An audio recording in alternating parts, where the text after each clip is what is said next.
Olá, caro telespectador. Hoje estamos aqui para falar de um tema que tem sido cada vez mais falado, mais abordado e que nos é cada vez mais atual. Várias têm sido as disputas a nível mundial que têm sustentado um possível potencial para uma terceira guerra mundial e, assim sendo, nós trouxemos o Rodrigo. Olá, Rodrigo, desde já um obrigado por teres vindo. Ora, esse prazer é todo meu. E que também gostaríamos de perceber um pouco o que é que te motivou a ir para relações internacionais e a importância da tua área, claro. Eu acho que a importância da minha área às vezes é autoexplicativa sem as pessoas a perceberem disso. Ou seja, as relações internacionais afetam o nosso dia-a-dia, quer diretamente ou indiretamente. Todas as decisões são políticas, tudo o que nos rodeia é político e, portanto, fazer um estudo dessa área é sempre muito cativante e interessante. Obrigado. Então, vamos agora introduzir algumas questões para tentar perceber um pouco sobre como está o mundo agora e o que poderá ser o mundo daqui a algum tempo, que é tudo uma incerteza e uma insegurança. Então, para introduzir, a situação dos conflitos em várias partes do mundo é uma preocupação constante, com tensões geopolíticas que continuam a se manifestar em diferentes regiões. O cenário global está repleto de pontos de atrito que abrangem desde disputas territoriais até confrontos ideológicos e étnicos. Assim sendo, como avalias tu a situação atual dos conflitos nas diferentes partes do mundo e o seu potencial para desencadear uma possível terceira guerra mundial? Certo. Nós, em relações internacionais, costumamos dizer que estudamos a ordem mundial, mas eu tenho alguma tendência a dizer que nós estudamos a desordem mundial, porque atualmente o nosso mundo está repleto disso. Acho que as situações dos conflitos são preocupantes, a nível pessoal e a nível coletivo. Acho que a nossa sociedade está cada vez a encaminhar-se para um caminho mais bélico, fala-se muito pouco da paz e fala-se muito mais de guerras. É cada vez mais difícil abrir caminhos de paz e isso devia nos preocupar a todos. Acho que existem conflitos regionais que estão a ganhar claramente manifestações globais. Conseguimos observar isso na guerra Ucrânia-Rússia, conseguimos observar isso no genocídio que está a passar na faixa de Gaza. No entanto, tenho alguns receios em afirmar a existência de uma terceira guerra mundial per si neste momento. Acho que estamos a observar um escalar de conflitos que pode culminar, sim, mas nós estamos há décadas a tentar afirmar que vem uma terceira guerra mundial e eventualmente ela chegará, tanto que nós falamos dela, obviamente. Mas sim, acho que há preocupações regionais que podem evoluir para um conflito global, mas ainda há um desenvolvimento antes disso e, portanto, olhar com calma para as situações. As duas guerras mundiais do século XX deixaram um legado de devastação, sofrimento humano e lições cruciais que permanecem como alerta sobre os perigos e os conflitos atuais existentes. Na tua opinião, o que é que nós poderíamos ou podemos aprender com a história destas duas guerras no que diz respeito à prevenção da Terceira Guerra Mundial e quais as lições que podem ser aplicadas no cenário atual que estamos a viver? Acho essa pergunta bastante pertinente e atual. Tenho tendência a dizer que a história não serve só para interpretarmos o passado e não fazermos ligação com a história e com o presente é um erro crucial que não devemos cometer. Acho que as duas guerras mundiais dão-nos um cenário bastante diferente, têm contextos muito diferentes, mas há duas coisas que se interligam entre elas, que foram, muito das suas origens tiveram a ver com ou nacionalismos exacerbados por parte dos Estados ou vinham de um contexto de crise económica. Atualmente, nós sabemos que os nacionalismos têm tendência a crescer por toda a Europa e por outros continentes, como na América Latina. Vemos isso através das eleições, por exemplo, na Argentina, onde o Milei foi eleito. Portanto, é algo que nos deve preocupar porque essas tendências estão-se a repetir, principalmente quando nós não só saímos de uma crise económica proporcionada pela Covid, como estamos a enfrentar uma crise económica proporcionada pela guerra da Ucrânia, e existem todos esses padrões. Eu diria que nós devemos nos preocupar acerca disso porque essa conjunção de fatores pode realmente disputar uma terceira guerra mundial, porque nós sabemos que muitas vezes eleições de representantes da extrema-direita ou governos de extrema-direita têm uma tendência muito mais bélica e muito mais de pró-guerra.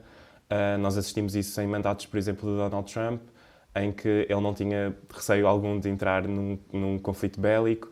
Vimos isso em governos como, por exemplo, o do Bolsonaro, que tinham muito essa face muito violenta sobre as armas e sobre a guerra e, portanto, nós nos devemos preocupar.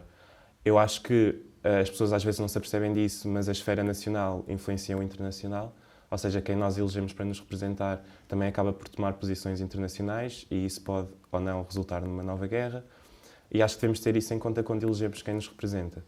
Acho que também os Estados têm que ter alguma noção e a perceber-se de que se a crise económica de facto leva as pessoas a um sentimento de fúria e de raiva, isso pode gerar conflitos globais e, portanto, coisas como nós agora discutimos em Portugal, a crise da habitação, a crise do SNS, todas essas questões, se não forem respondidas, podem sim eleger governos que podem, de facto, resultar em guerras e, portanto, acho que devemos reforçar coisas como o Estado Social, fazer que a economia seja realmente inclusiva e que não deixe ninguém para trás, porque acho que tapando os nacionalismos que nascem dessas crises económicas, estamos meio caminho andado para evitar uma possível terceira guerra mundial. Certíssimo. É também inegável que os direitos humanos são algo importantíssimo para a prevenção e a intervenção humanitária também desempenham um papel crucial para a manutenção da paz. E para ti, qual é a importância do respeito pelos direitos humanos e das intervenções humanitárias em conflitos internacionais e até que ponto estes fatores contribuem para preservar a paz e a justiça? Certo. Sobre direitos humanos e direito internacional, muitas pessoas às vezes não reconhecem, mas existem bases legais de direito internacional humanitário que, acima de tudo, acho que nos dão boas bases e muitas vezes até são mais progressistas ou dão-nos muito mais indicações do que realmente é utilizado em prática. Acho que o direito internacional humanitário deve ser sempre respeitado e as pessoas devem ter essa noção que, por exemplo, existem regras sobre como fazer uma guerra, ou seja, mesmo dentro de um cenário de guerra, as normas internacionais estipulam o que é que são armas que podem ser utilizadas, o que é que não podem ser utilizadas. Claro que quando falamos de, por exemplo, Estados autocráticos como a Rússia, muitas dessas normas entram em desrespeito e acabam por não ser respeitadas, mas não quer dizer que isso não possa ser também julgado. Existem órgãos como o Tribunal Penal Internacional em que se consegue fazer esse desfecho do que foi uma guerra e consegue-se fazer julgamento do que é que foi respeitado ou não. Mas acho que o direito internacional humanitário é muito importante, às vezes até para comatar num desfecho do conflito e às vezes não nos apercebemos disso. Por exemplo, quando falamos da faixa de Gaza e do genocídio que está a acontecer na Palestina. São mais de 20 mil mortos, imensos desaparecidos. Negar que há ali, obviamente, direitos humanos a ser violados não é um cenário sequer. O direito internacional humanitário deve ser respeitado e, portanto, essas pessoas, mesmo num cenário de guerra, precisam ter direitos e precisam ter condições para conseguir sobreviver. Depois também há a questão de o direito internacional permite-nos abrir, às vezes, caminho para a paz. Por exemplo, agora estamos a ver um cenário que já não acontecia há décadas, que é um cessar-fogo durante alguns dias, que pode ser importante para resgate de vidas, mas também pode ser importante para abrir negociações.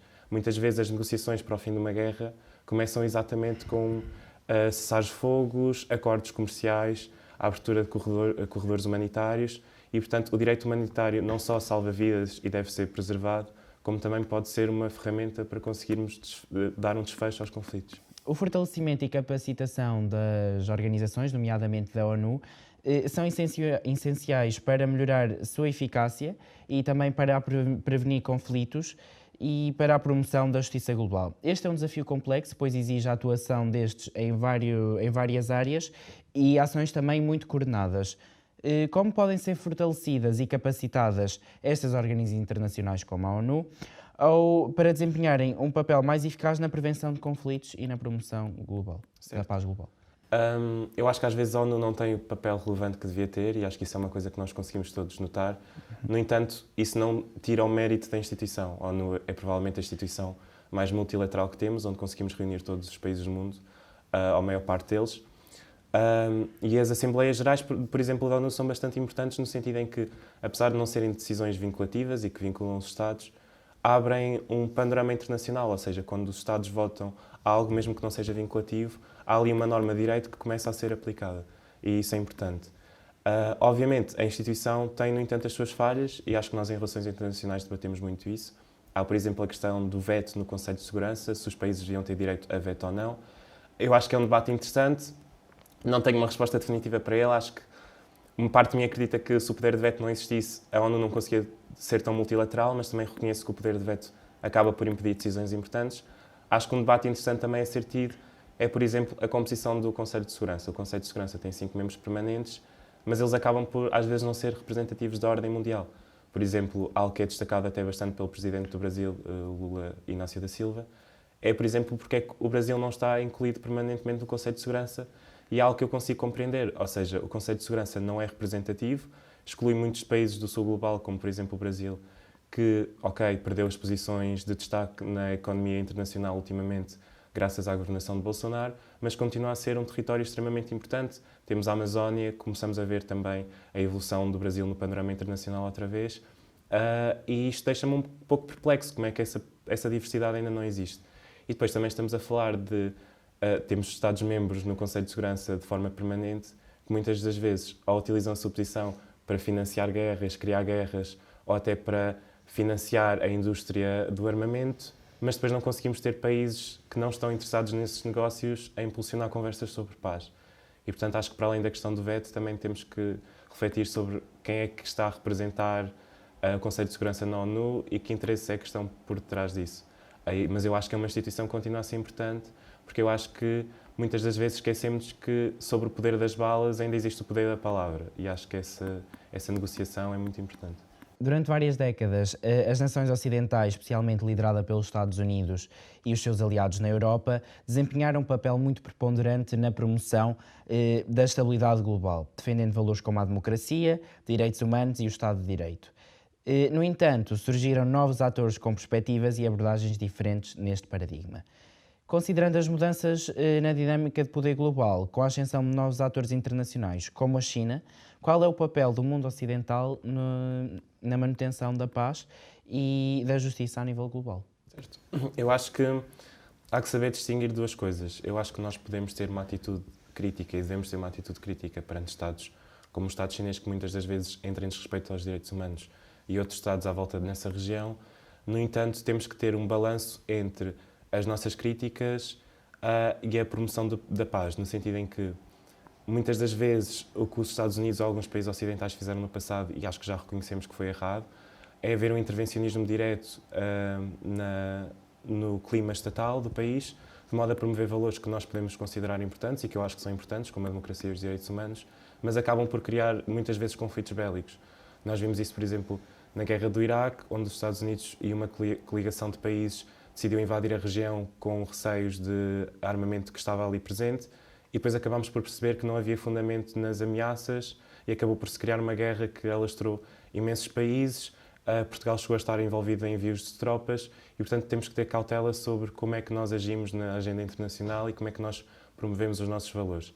Acho que, principalmente como um agente como a China, que tem a sua relevância económica e, sobretudo, a sua relevância na agenda internacional, não podemos negar que, por exemplo, a China, apesar de não concordarmos tanto com o regime que ali vive, tem uma relevância na agenda internacional e muitas vezes quer iniciar conversações de paz em regiões que provavelmente têm facilidade em fazer, como a Rússia e a Ucrânia. A China sempre teve uma posição um bocadinho mais pró-russa, mas também um bocadinho mais neutra na tentativa de mediar o conflito, e também está a tentar fazê-lo na Palestina e em Israel. Ou seja, são regiões que têm uma relevância que nós não podemos negar. E, portanto, se nós queremos conviver com esses países, acho que também tem que haver um respeito mútuo enquanto Estados que são, e não haver... obviamente nós temos interesses, da mesma forma que a China provavelmente tem os seus interesses, mas acho que deve haver um respeito mútuo de modo a que não se crie um conflito ainda mais tenso e que é perigosíssimo. Estamos a falar de países com capacidades nucleares e acho que nós nunca vamos saber o que é uma guerra nuclear, porque já não estaremos cá para a ver. E, portanto, não queremos abrir esse panorama, porque senão é extremamente perigoso, sim. Sem dúvida. Rodrigo, então podemos afirmar que a esperança reside na diplomacia e na ação coordenada das Nações Unidas e na boa vontade de todos os países. E, mais uma vez, obrigado, Rodrigo. Agradecemos a sua atenção e continuem a acompanhar-nos para perceber um pouco mais destes eventos críticos que nos rodeiam. Obrigado.